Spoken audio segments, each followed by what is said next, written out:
খবরের কাগজ খুললেই পাতা জোড়া বিজ্ঞাপন, রাস্তায় বেরোলেই আকাশ জোড়া হোর্ডিং।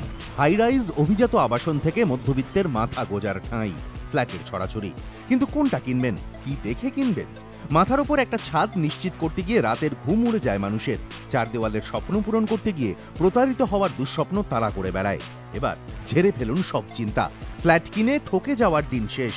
প্রমোটারদের দৌরাত্মে লাগাম পড়াতে আগামী 1 মে থেকে দেশে চালু হচ্ছে real estate regulation and development act বা RERDA।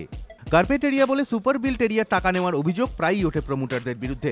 নিয়মে বলা হয়েছে ক্রেতার কাছ থেকে শুধুমাত্র কার্পেট এরিয়ার দাম নিতে পারবেন নির্মাণকারী। কাকে বলে carpet area?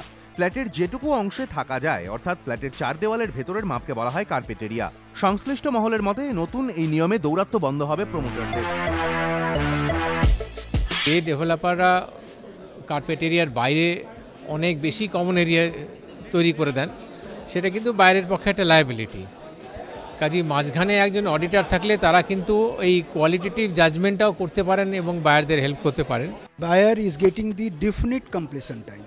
Second, what product he is going to get. Third, price is the maximum price he has to pay. Fourth, he is assured of his all the deliverables in right time. নতুন নিয়ম অনুযায়ী 120 দিনের মধ্যে প্রতিটি রাজ্যকে একটি regulatory body তৈরি করতে হবে, যারা অ্যাপিলেট ট্রাইব্যুনাল হিসেবে কাজ করবে।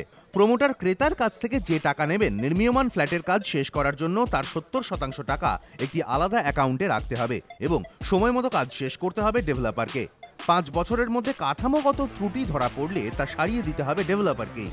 কিন্তু এরপরেও যদি নিয়ম ভাঙেন নির্মাণকারীরা, তাহলে ক্রেতারা অভিযোগ জানাতে পারবেন রাজ্যের রেগুলেটরি বডির কাছে। আইন অনুযায়ী কড়া ব্যবস্থা নেবে রাজ্যের নিয়ন্ত্রক সংস্থা। সঞ্চয়ন মিত্র, এবিপি আনন্দ, কলকাতা।